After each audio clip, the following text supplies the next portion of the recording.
Certainly looking forward to an exciting spring here on HBO with a lot of great fights, which leads us to our main event in the 140-pound weight class. Marcos Maidana, not one of the biggest names in the division, but a guy who can really throw punches with authority. 26 knockouts in his 27 wins as a pro. He's taking on Victor Cayo of the Dominican Republic, who really is stepping up in class tonight. We welcome back in HBO boxing analyst Lennox Lewis. And Lennox, when you take a look at this fight, let's start with Marcos Maidana. We've seen him get off the deck.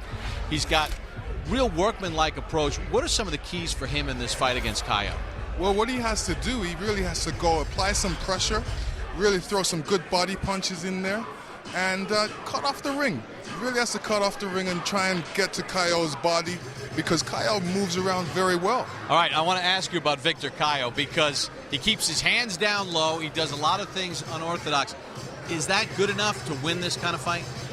Well, you know, certain boxers really make you put up your hands, and I think this boxer will help him put up his hands because of the fact that he doesn't want to get hit. And that style is bad, especially against good boxers. And what he does as well, he throws wide punches. He needs to really throw a lot more straight punches. And he jumps around a lot. He really needs to stay in there a little bit longer and throw the punches and combinations on the ring. All right, it'll be interesting to see if he could deal with Maidana and that power that he's going to bring to the table.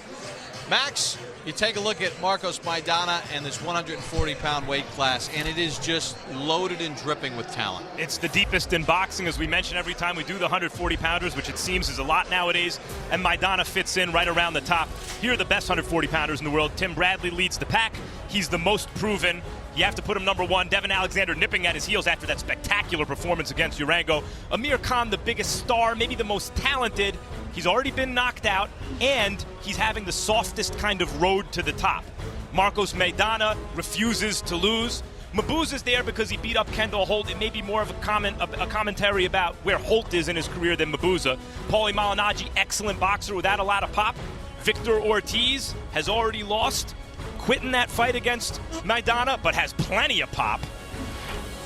Ricky Hatton was the lineal champ, still hanging around. Lamont Peterson lost to Bradley. He's still good. Kotelnik, who Khan beat for the belt, is a very good fighter for a long time now. Nate Campbell, wily veteran. And Juan Urango still has to be considered dangerous even after losing to Devin Alexander. And we'll find out if Victor Cayo can make your 3-page leaderboard in the 140-pound weight class. Time to take a look at the tail of the tape for Marcos Maidana, who's 26 years of age. Victor Cayo, 25 years of age. You see, Cayo has the height advantage at 5'10". Both fighters made 140 pounds easily. They rehydrated on our unofficial scales. Maidana up to 149. Cayo added 10 pounds. He is at 150 pounds. Time for the rules with our unofficial ringside scorer, Harold Letterman. The Marcos Maidana Victor Cayo fight is scheduled for 12 rounds using the Unified Brazilian Association of Boxing Commissions. There is no 3 knockdown rule. Only the referee can stop the fight. A case of cut is caused by an accidental headbutt. We go to the scorecards if the 4 rounds have been completed, and it cannot be saved by the bell at any round, including the 12th and final round. Bob! All right, Harold. Victor Cayo making his way into the ring. Very confident. His people say he's a diamond that has been needing polish. They feel that they have it. He's been working with Sergio Martinez, who's right there in the background. Really a talented kid with a great personality, Max, and he's got a lot of physical gifts. Yeah, he does have physical gifts. The question is, can he be one of these fighters that comes along? Can he be a guy who wins in spite of, at a world-class level, in spite of the technical flaws and a somewhat amateurish style? Clearly, if he beats Maidana tonight, he is one of those guys. His nickname is Mermelada, which is marmalade in Spanish, because they said he's sweet and smooth. He hopes tonight he doesn't turn into Jell-O from the punching power of Marcos Maidana. Lennox, one of the things that his camp has done in talking with him yesterday, they didn't want to try to change him too much. We talked about the hands down. Isn't it a delicate balance with a fighter to not take away things that he does really well? No, what you need to do is improve upon what he has. And he has great speed, he has great movement, and he has great punching power. So I think it really comes back, is back to the basic, making sure that he throws great jabs and great left, right, and combinations. His notable win against Julio Diaz last July in Florida. But Diaz well past his prime, a 10-round decision. So Victor Cayo has made his way into the ring, and he awaits his opponent, the hard-hitting Marcos Maidana.